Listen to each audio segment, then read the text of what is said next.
Hello and welcome everybody to my channel ominibioentrance, and today we will be discussing CSIR PYQs of the year 2019.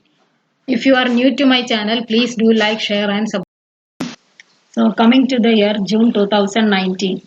In a human cell line, a large fraction of double-stranded DNA breaks are repaired by non-homologous enjoining.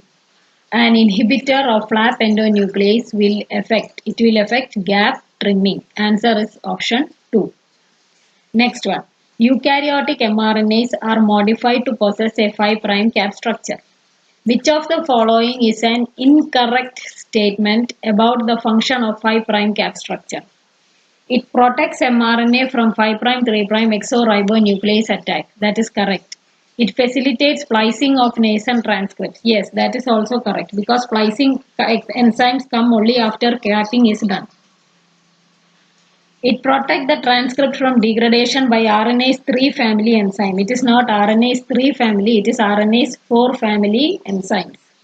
So that is the statement that is incorrect, and that is your answer. Then next one. During replication, RNase H removes all the RNA primer except the ribonucleotide linked to the DNA end. This is because it can only cleave bonds between two ribonucleotides, not between DNA and RNA. Then next one.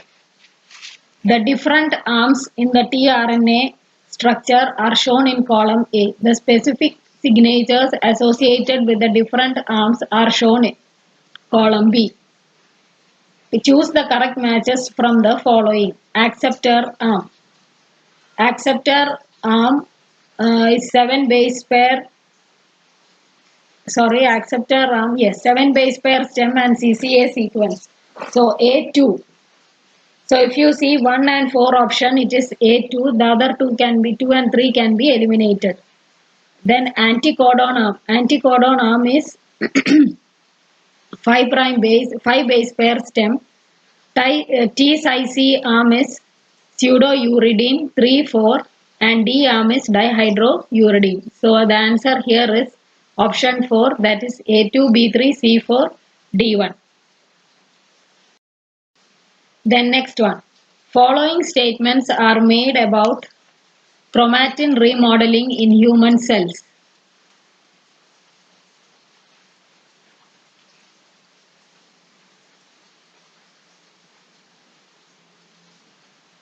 Local chromatin, we select the options that has combination of all correct answers. Local chromatin conformation may play more important role than local DNA sequence of the promoter. That is correct. Histones in nucleosome can undergo many different covalent modifications, which in turn alter the chromatin architecture locally. That is also correct. Chromatin remodeling is developmentally regulated process which does not require ATP. It requires ATP. It is an active process. So C is incorrect. Several histone variants exist which replace the standard histones in specific types of chromatin. That is also correct. So the answer here is option 3. A, B, D are correct. Then next one. In eukaryotic cells, replication initiation from a replication origin occurs only once per cell cycle, and as phase CDKs play a vital role in the regulation of DNA replication. This question we have already considered in which year I don't remember, but related to this part they have asked a question. Okay, now the question is for in budding yeast. A protein complex known as the origin recognition complex is associated with DNA replication origin during G1. However, origins fire only once at the beginning of S phase. DNA replication does not start in G1 because MCM helicase are inactive in G1. That is correct. Spindle checkpoint is active in G1. That is not correct. DNA polymerase is not recruited in G1. That is also correct. ORC and initiation factors CDC6 and CDT1 do not recruit MCM helicase to the site of replication initiation in G1. MCM helicase is there in G1 but it is inactive in G1. So the answer here is option 2, that is A and C. Then next one. In a strain of E. coli, a fusion between the lac and trip operon took place and the new locus structure is shown below. So if you see the structure, it is the regulatory elements are from the lactose. So it will depend on the lactose operon mediated regulation than on the tryptophan mediated regulation.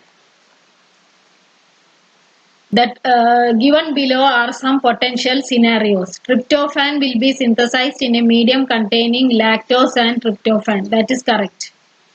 Lactose should be present, then it will bind to the repressor. So lac operator will be free and RNA polymerase will bind there and the tryptophan bisynthetic genes will be transcribed. Tryptophan synthesis will be repressed in a medium containing glucose, like catabolite repression. This is lactose regulated mechanism. So catabolite repression is going to work there with the lactose. So tryptophan synthesis will be repressed in a medium containing glucose.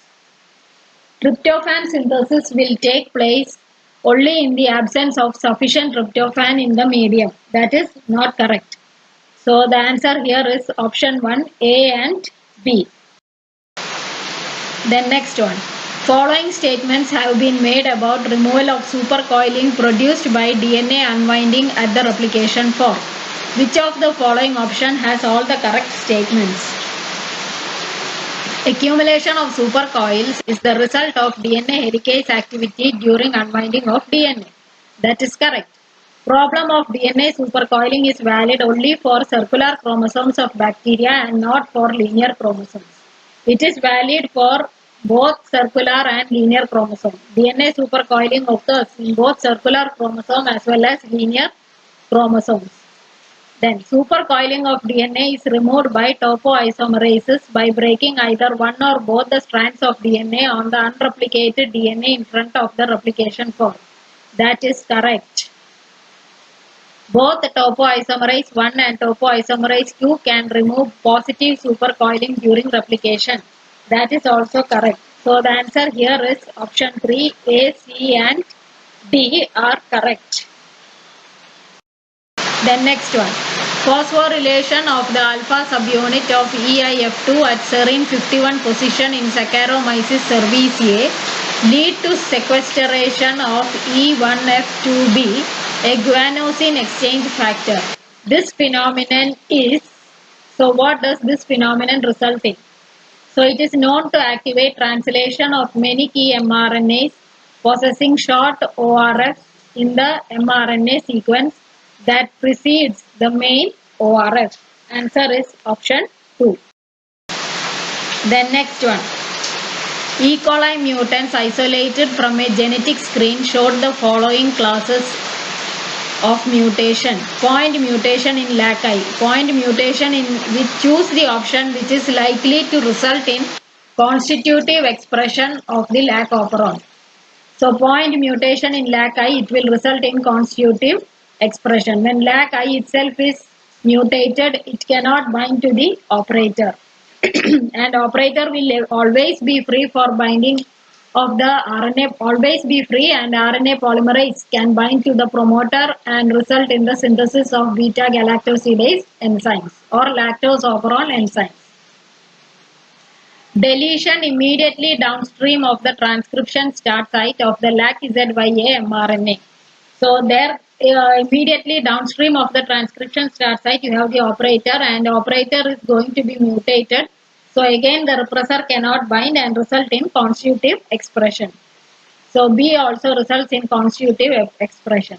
Duplication of part or whole of LAC-Y. No. Duplication in part or whole of LAC-A. That also will not result in constitutive expression. So both A and B are right answers. Then next one. For Escherichia coli chromosomal DNA replication, which one of the following statement is true? DNA polymerase 1 is the main polymerase required for DNA replication. It is DNA polymerase 3 is the main polymerase, not DNA polymerase 1. So that is not correct. DNA polymerase 1, though identified originally by Korenberg as the one responsible for replication, is not important for the DNA replication process. It is important for DNA replication process. So 2 is also not correct.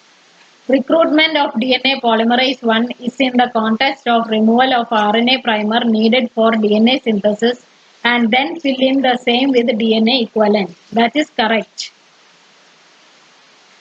DNA polymerase 1 is the primary enzyme for error-prone DNA synthesis in response to SOS. In response to SOS, it is polymerase 4 or polymerase 5 is needed. So 3 is the right answer. Coming to the year December 2019. Which one of the following statement related to transcription and processing of mRNA is incorrect? During prokaryotic transcription, DNA binding properties of RNA polymerase are altered by sigma factor. That is correct. In eukaryotic transcription, synthesis of rRNA, mRNA and some small RNAs occur by RNA polymerases 1, 2 and 3 respectively. That is also correct. Splicing observed in tRNA involves successive or sequential cleavage and ligation reactions, while pre-mRNA splicing proceeds through lariat formation. That is also correct.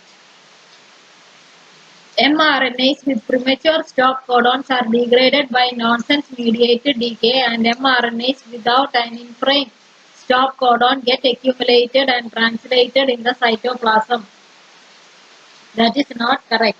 mRNAs without an in-frame stop codon are degraded by non-stop decay mechanism. So 4 is the incorrect statement and 4 is your answer. Answer is option 4. Then next one. The amino acid side chains of 4 histones in the nucleosome are subjected to remarkable variety of post-translation modification such as phosphorylation, acetylation and methylation.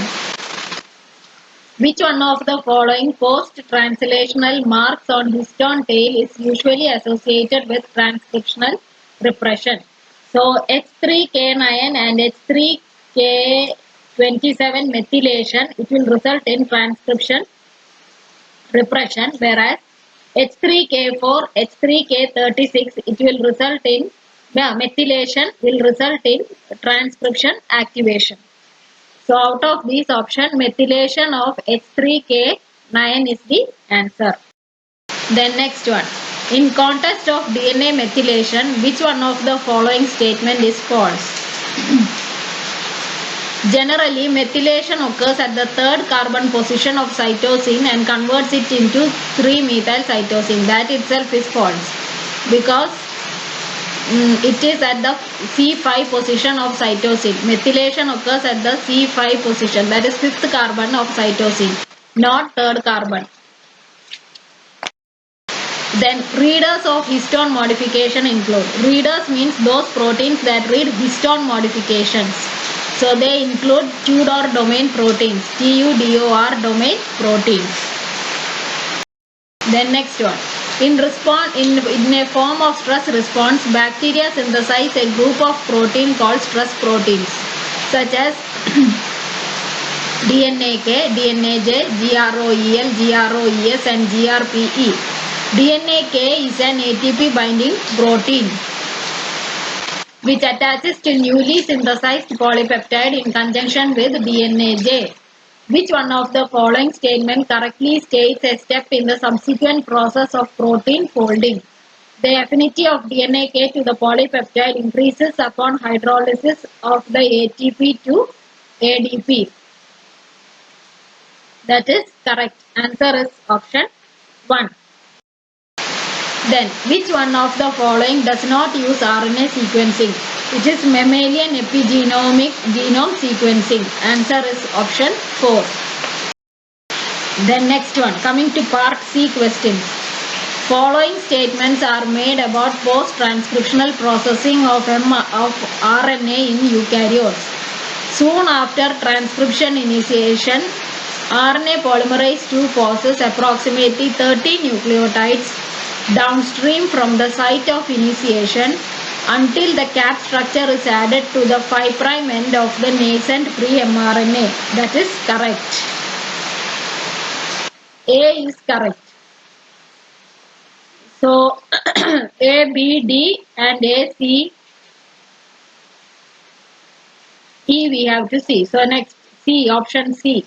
In addition to helping in recognition of the splice site, the exon definition also functions as a splicing regulator by allowing pairing and linking of adjacent 5' and 3' splice sites.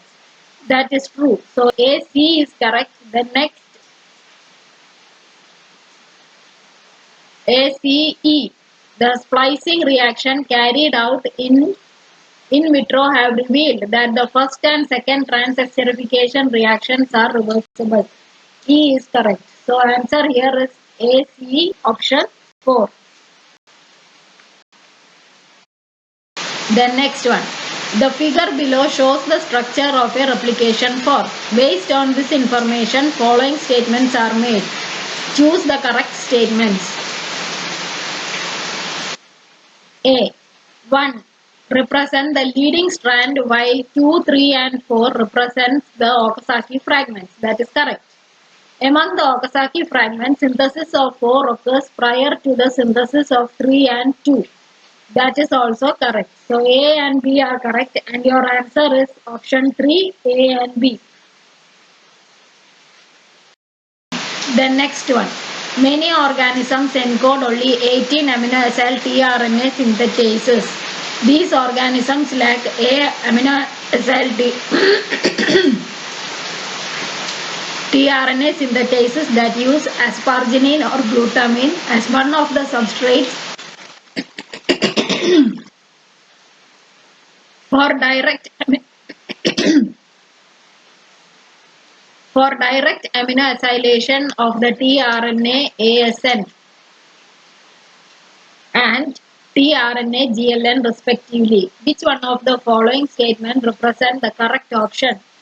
So the answer here is option 3. In these organisms, the tRNA ASN and tRNA GLN are first amino acylated by aspartic acid amino acyl tRNA synthetases and glutamic acid amino acyl tRNA synthetases respectively, and then the aspartic acid and glutamic acid attached to the tRNAs are modified to asparagine and glutamine respectively.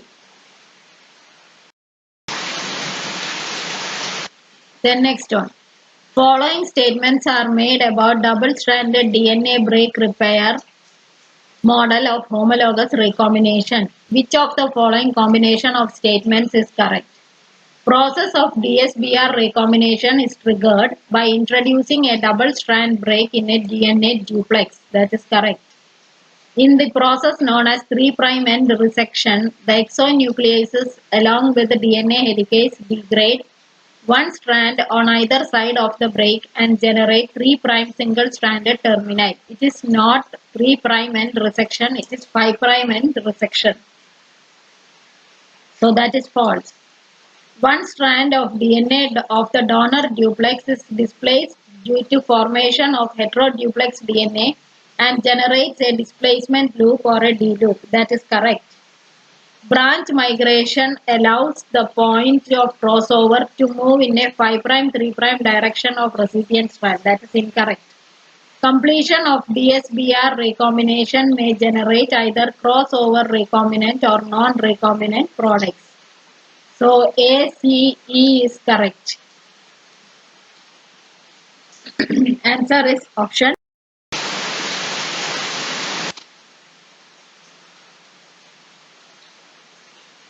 Following statements were made with respect to transcription in eukaryotes.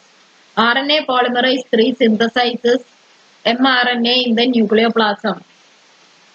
RNA polymerase III does not synthesize mRNA. So that statement is not correct. The next one. The target promoter of therefore RNA polymerase 3 is usually represented by a bipartite sequence downstream of the transcription start site. That is correct.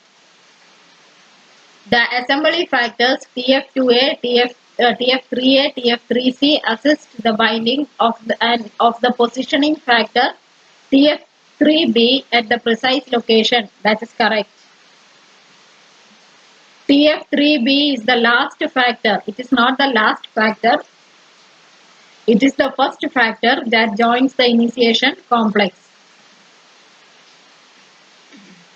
Then E. Phosphorylated serine residues in the C-terminal domain of RNA polymerase 2 serve as binding sites for mRNA processing enzymes. That is also correct. So B, C and E are correct. The answer here is option 2. Then next one. Ribosome prepared from a bacterium were fractionated by sucrose density gradient centrifugation to separate the 30S, 50S, 70S populations. When the ribosome preparation was incubated individually with either elongation factor G or a newly identified protein X or GTP, the profile remained unchanged. Likewise, no changes were seen in the profile when the ribosomal preparation was incubated with EFG plus GTP or protein X plus GTP.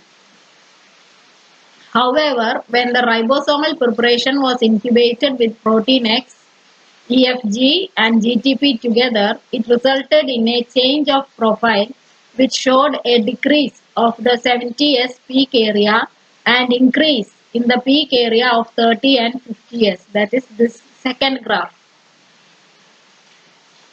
So choose the option that defines a correct conclusion from the observation. Protein X is an anti-association factor which functions in the presence of EFG and GTP. Protein X is a dissociation factor. That is correct. Which functions in the presence of EFG and GTP. Now 30S and 50S peak is more in the second graph, but 70S peak is small means 30S and 50S exist in dissociated form. So answer here is option 2. Protein X is a dissociation factor.